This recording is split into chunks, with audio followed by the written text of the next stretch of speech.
আমন্ত্রণ ব্যবসা বাণিজ্য অর্থনীতির সবশেষ খবর নিয়ে নিউজ 24 এর নিয়মিত আয়োজন পূবালী ব্যাংক পিএলসি বিজনেস টাইমের সাথে আছি আমি সারা মেহজাবিন। প্রধান উপদেষ্টা ডক্টর মোহাম্মদ ইউনূস স্বল্পোন্নত দেশের মর্যাদা থেকে বাংলাদেশের সুষ্ঠু সময়মতো উত্তরণ নিশ্চিতে সংশ্লিষ্ট সবার জরুরি ও সমন্বিত পদক্ষেপ নেয়ার আহ্বান জানিয়েছেন।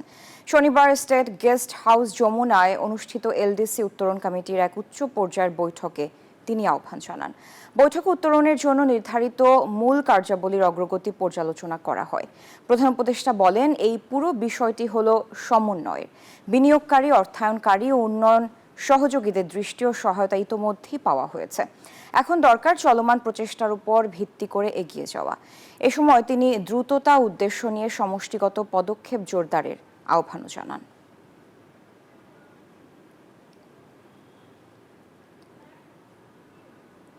বিনিয়োগকারী ও সাধারণ মানুষের আস্থা ফেরাতে পুঁজিবাজার কারসাজির সাথে জড়িতদের বিচারের আওতায় আনতে হবে। লুটেরাদের আড্ডা ভাঙতে এ খাতে প্রয়োজনীয় সংস্কার করতে হবে। রোববার রাষ্ট্রীয় অতিথি ভবন যমুনায় পুঁজিবাজার সংশ্লিষ্টদের সঙ্গে অনুষ্ঠিত এক বৈঠকে এসব কথা বলেন প্রধান উপদেষ্টা ডক্টর মোহাম্মদ ইউনূস। এ সময় পুঁজিবাজার পরিস্থিতি উন্নয়নে 5 নির্দেশনা দেন প্রধান উপদেষ্টা। এর মধ্যে উল্লেখযোগ্য হল, স্বার্থান্বেষী মহলের কারসাজি রুখতে বিদেশি বিশেষজ্ঞদের নিয়ে এসে 3 মাসের মধ্যে পুঁজিবাজার সংস্কার করা এবং পুঁজিবাজারে অনিয়মের সঙ্গে জড়িতদের প্রত্যেকের বিরুদ্ধে কঠোর ব্যবস্থা গ্রহণ।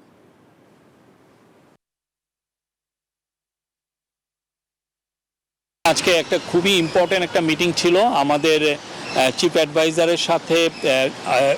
আমাদের যে স্টক মার্কেট সংশ্লিষ্ট যারা ছিলেন সিনিয়র অফিসিয়াল, তাদের একটা মিটিং হয়েছে। কিছু কিছু ইম্পর্টেন্ট ডিসিশন নেওয়া হয়েছে।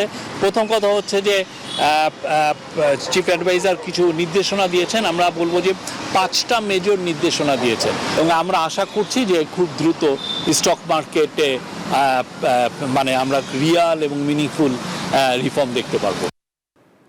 বিজিএমইএকে রাজনৈতিক বলয়মুক্ত করতে চায় নির্বাচনী জোট ফোরাম।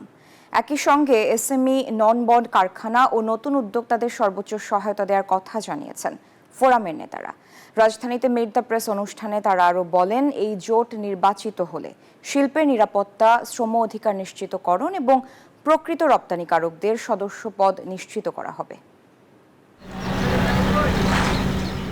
বিজিএমইএ 2025-27 দ্বিবার্ষিক নির্বাচনে সরাসরি ভোটে না গিয়ে সমঝোতার মাধ্যমে গঠন হবে পরিচালনা পর্ষদ। এমন আলোচনা থাকলেও তা ভেস্তে গেছে, কেননা সংগঠনটির নির্বাচন কেন্দ্রিক বড় 2 জোট ফোরাম ও সম্মিলিত পরিষদ সমঝোতায় আসেনি। ফলে সাধারণ সদস্যরা সংগঠনটির নেতৃত্ব নির্বাচনে সুযোগ পাবেন ভোটাধিকার প্রয়োগের। আমাদের কিছু কথাবার্তা আছে। 31 মে অনুষ্ঠিত হতে যাচ্ছে এই নির্বাচনে জয় পেতে ইতিমধ্যে ক্যাম্পেইন শুরু করেছে নির্বাচনী জোট ফোরাম। লক্ষ্য স্বচ্ছ, গতিশীল ও কার্যকর বিজিএমইএ করা। রোববার রাজধানীর একটি হোটেলে মিট দ্য প্রেস অনুষ্ঠানে শিল্পের নিরাপত্তায় 9টি প্রস্তাব ঘোষণা করেন ফোরামের প্যানেল লিডার। পোশাক শিল্পের জন্য সুনির্দিষ্ট নীতি প্রণয়ন, দ্রুত সিদ্ধান্ত গ্রহণ ও বাস্তবায়নের জন্য আলাদা মন্ত্রণালয় প্রতিষ্ঠার আমাদের দাবি অনেক দিনের। আমাদের প্রস্তাব, এ লক্ষ্যে নতুন কোনো মন্ত্রণালয় না করে বস্ত্র মন্ত্রণালয়কে পুনর্গঠন করে বস্ত্র ও পোশাক শিল্প মন্ত্রণালয় গঠন করা দরকার। আজকে ছোট শিল্পই আগামী দিনের বড় শিল্পে পরিণত হবে। এসএমই উদ্যোক্তাদের জন্য স্বল্প সুদে ঋণের ব্যবস্থা করা জরুরি। একই সঙ্গে তাদের প্রযুক্তি সহায়তা ও মার্কেট অ্যাক্সেস বৃদ্ধিতে বিশেষ ফান্ড গঠন করা দরকার বলে আমরা মনে করি। রাজনৈতিক বলয়মুক্ত হয়ে সদস্যদের জন্য কাজ করতে চায় ফোরাম। কাস্টম অটোমেশন ত্বরান্বিতকরণ, রপ্তানি পণ্যের বাজার সম্প্রসারণ এবং নির্বাচিত প্রতিনিধিরা জবাবদিহিতা করবেন বলে জানানো হয়। অসৎ উদ্দেশ্যে কেউ কেউ নির্বাচনে অংশ নিচ্ছেন বলেও অভিযোগ করেন নেতারা। কাস্টমস অডিট নিয়ে আমাদের হয়রানি আমাদের একটা জীবনের অংশ হয়ে গেছে। ডিজিটাল ক্লিয়ারেন্স সিস্টেম চালু করে আমদানি রপ্তানি প্রক্রিয়ার সময় ও ব্যয়ও কমানোর জন্য আমরা জোর দাবি করছি। পোশাক খাত টেকসই করতে আমাদের শিল্পের নিরাপত্তা, শ্রম অধিকার, পরিবেশ সুরক্ষা, এই 3টি বিষয়ে অগ্রাধিকার আমরা দিতে চাই। ব্যক্তিগত স্বার্থ চরিতার্থ করার জন্য কেউ কেউ ইন্টারেস্টেড অবশ্যই আছেন, না হলে একটা পদে থাকার পরেও আবার কেন নির্বাচনে আসতে হবে। আমরা একটা জিনিস এনশিওর করতে চাই, বিশেষ করে আমার পক্ষ থেকে, আমাদের বোর্ডে মেম্বাররা আমাদেরকে সমর্থন দিবেন, এই জন্য কোনো ব্যক্তিগত স্বার্থ চরিতার্থ করার জন্য আমরা বিজিএম বোর্ডে যাচ্ছি না, অতীতেও যাইনি। একদম ক্রিস্টাল ক্লিয়ার। রাইজিং গ্রুপের ব্যবস্থাপনা পরিচালক মাহমুদ হাসান খান বাবুর নেতৃত্বে ঢাকা চট্টগ্রাম মিলে ৩৫ জনের পূর্ণাঙ্গ প্যানেল ঘোষণা করেছে এই নির্বাচনী জোট। রিয়াদ সুমন, নিউজ 24, ঢাকা। বাংলাদেশ ব্যাংকের উদ্যোগে এসএমই নারী উদ্যোক্তাদের ৪ দিনের মেলায় ৬০ লাখ টাকার পণ্য বিক্রি হয়েছে। রোববার মেলার সমাপনী দিনে আয়োজক কেন্দ্রীয় ব্যাংক জানিয়েছে, নারী উদ্যোক্তাদের ঋণ প্রদান সহজ করতে কাজ করছে তারা। মেলায় অংশ নিয়ে ৬৮ জন উদ্যোক্তাদের মধ্যে ৬ জনকে সম্মাননা দেওয়া হয়। শুধু গৃহস্থালী কাজেই নয়, বাংলাদেশের নারীরা এখন উদ্যোক্তা হিসেবে আত্মপ্রকাশ করেছে বেশ সফলতার সাথেই, যার ইতিবাচক প্রভাব পড়েছে দেশের অর্থনীতিতেও। নারীদের স্বাবলম্বী করতে বাংলাদেশ ব্যাংকের উদ্যোগে আয়োজন করা হয় নারী উদ্যোক্তা সমাবেশ, পণ্য প্রদর্শনী ও মেলা ২০২৫। বাংলা একাডেমি প্রাঙ্গণে ৪ দিনের এই মেলায় অংশ নেন ৬৮ জন নারী উদ্যোক্তা। নারীরা ঘরে না বসে পুরুষের পাশাপাশি যে এখন অর্থনৈতিক ক্ষেত্রে সমান সমান এগিয়ে যাচ্ছে, এটা আমাদের জন্য অনেক গর্বের একটা বিষয় আর কি। ভালো একটা সাড়া পাচ্ছি, যেহেতু আমাদের এই প্রোডাক্টগুলো আমাদের নিজেদের কোমোটাতে তৈরি করা। মেলার সমাপনী দিনে কেন্দ্রীয় ব্যাংকের ডেপুটি গভর্নর জানান, পণ্য বিক্রির পাশাপাশি উদ্যোক্তারা অনেক পণ্যের চাহিদাও পেয়েছেন, যা এই মেলার সার্থকতা। 60 লাখ টাকা বিক্রি হয়েছে এবং আরো অনেক বেশি বিভিন্নভাবে বিভিন্ন জায়গা থেকে অর্ডারও পেয়েছে। আমরা ইম্পোর্ট বেসড কান্ট্রি আমাদের দেশটা, আমাদের এই ইম্পোর্টও যেন কমানো যায়, সেটাও এটার একটা উদ্দেশ্য, নারী উদ্যোক্তাদেরকে এসএমই খাতে অন্তর্ভুক্তিকরণের বিষয়ে। মেলায় অংশ নেওয়া উদ্যোক্তাদের মধ্যে ৬ জন নারীকে অর্থ পুরস্কার এবং বিশেষ সম্মাননা দেওয়া হয়। মরিয়ম আজিজ মরিন, নিউজ 24, ঢাকা। ৪ দিনের যুদ্ধে উড়ে গেল ভারত পাকিস্তানের $500 বিলিয়ন। অপারেশন সিঁদুর চালিয়ে ভারতের শেয়ার বাজার চাঙা হলেও যুদ্ধবিরতির ঘোষণার পর থেকে বিশ্ববাজারে নিম্নমুখী দেশটির শেয়ারের দর। পরপর পতনের ধাক্কা সামলাতে ব্যস্ত দিল্লি। সামরিক খরচ, জ্বালানি সংকট, বাণিজ্য স্থবিরতা, অভ্যন্তরীণ অস্থিরতা অর্থনীতিতে চাপ তৈরি করেছে ইসলামাবাদেরও। এদিকে যুদ্ধ না জড়িয়ে নিজের লাভের খাতা পূর্ণ করেছে চীন ও যুক্তরাষ্ট্র।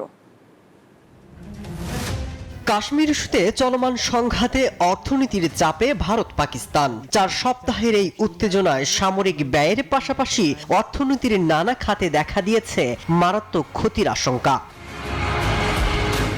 ভারতীয় বিমান বাহিনী প্রতিদিন প্রায় 100টি যুদ্ধ বিমান ব্যবহার করেছে, যার মধ্যে রয়েছে রাফায়েল, মিরাজ, সুখোই ও তেজস। প্রতিটি বিমান উড্ডয়নের খরচ আনুমানিক $80,000। সেনা মোতায়েন, জ্বালানি খরচ, আকাশ প্রতিরক্ষা এবং নৌবাহিনীর প্রস্তুতির কারণে প্রতিদিন ভারতের গড়ে খরচ হয়েছে $110 মিলিয়ন। এই খাতে 4 সপ্তাহের ব্যয় প্রায় $5.4 বিলিয়ন। পাকিস্তানের সাথে সীমান্ত উত্তেজনার জেরে মাত্র 2 দিনে ভারতের শেয়ার বাজার থেকে হারিয়ে গেছে প্রায় $83 বিলিয়ন। পাকিস্তানেরও বিপুল পরিমাণে সামরিক ব্যয় হয়েছে। বিমান বাহিনীর হামলা টহলে প্রতিদিন খরচ হয়েছে $25 মিলিয়ন বেশি। এতে 4 সপ্তাহে ব্যয় হবে প্রায় $1 বিলিয়ন। সব মিলিয়ে 4 সপ্তাহের সংঘাতে ভারত এবং পাকিস্তানের মোট ব্যয়ের পরিমাণ $500 বিলিয়ন বেশি হতে পারে বলে ধারণা করা হচ্ছে। 14.6 বিলিয়ন রুপিস পার ডে খরচ হয়েছে ইতিমধ্যে। পাকিস্তানে হয়েছে 3.7 বিলিয়ন রুপিস পার ডে। এটা তো কোনোভাবেই সম্ভব না যেই অর্থনীতির কাঠামো আর যেই বিশ্বায়নের কাঠামোর মধ্যে আছে, যার জন্য একটা প্রচন্ড পজিটিভ এলিমেন্ট। আমরা আশা করব যারা কি বলে বাইরে, যে তারা মূল যে সমস্যাটা আছে সেই সমস্যাটা সমাধান করবে। কিন্তু এই অস্থির পরিস্থিতির মধ্যে চীন ছিল এমন এক দেশ যে সরাসরি সংঘাতে অংশ না নিয়েও দেখেছে লাভের গুড়। উভয় দেশের সংঘাতে গোয়েন্দা তথ্য হাতিয়ে নিয়েছে বেইজিং। সেই সাথে ফুলে ফেপে উঠেছে বেইজিং এর শেয়ার বাজার। যুদ্ধ মধ্যস্থতার আসনে থাকা যুক্তরাষ্ট্র পেয়েছে বাণিজ্যিক ফায়দা। মাসুদ রানা, নিউজ 24।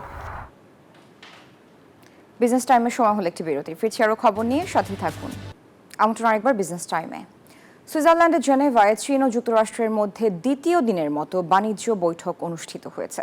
তবে এ বিষয়ে চীন এখনও কোনো মন্তব্য না করলেও দুর্দান্ত অগ্রগতির দাবি করছেন মার্কিন president Donald Trump. Donald Trump দ্বিতীয়বার মার্কিন মসনদে বসার পর থেকেই চীনের সঙ্গে যুক্তরাষ্ট্রের কূটনৈতিক সম্পর্কের অবনতি হয়। পরে দুই দেশের শুল্ক সংঘাতে তা তলানিতে ঠেকে। সেই আবহেই সুইজারল্যান্ডের দুই পক্ষের উচ্চ পর্যায়ের বৈঠক হচ্ছে। শনিবারের পর রোববারও দুই দেশের মধ্যে বৈঠক অনুষ্ঠিত হয়। তবে এসব বৈঠকে কি আলোচনা হয়েছে সে ব্যাপারে কোনো পক্ষই স্পষ্ট করেনি, খোলাসা করেনি ডোনাল্ড ট্রাম্পও। তবে সামাজিক যোগাযোগ মাধ্যম ট্রুথ সোশ্যালে মার্কিন প্রেসিডেন্ট বলেন, সুইজারল্যান্ডে চীনের সঙ্গে আলোচনায় বড় অগ্রগতি হয়েছে, অনেক ক্ষেত্রেই ঐক্যমত্য হয়েছে। উভয়ের কল্যাণে মার্কিন ব্যবসা বাণিজ্যের জন্য চীন দুয়ার খুলে দেবে বলেও আশাবাদী তিনি।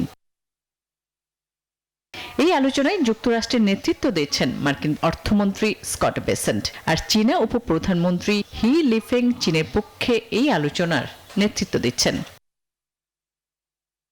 সাম্প্রতিক মাসগুলোতে ডোনাল্ড ট্রাম্প দফায় দফায় চীনা পণ্যের উপর শুল্ক বৃদ্ধির ঘোষণা দেন। শেষ পর্যন্ত দেশটির উপর শুল্কের পরিমাণ বাড়িয়ে 145% করার কথা জানান তিনি। ট্রাম্পের এই সিদ্ধান্তের পরপরই দুই দেশের মধ্যে বাণিজ্য নিয়ে শঙ্কা দেখা দেয়। পাল্টা শুল্ক আরোপ করে শি জিনপিং সরকারও। আসমাতুলি, নিউজ 24। এদিকে মার্কিন প্রেসিডেন্ট ডোনাল্ড ট্রাম্পের চাপানো 145% শুল্কের অধীনে চীনা পণ্যের প্রথম চালান যুক্তরাষ্ট্রের বন্দরে এসে পৌঁছেছে।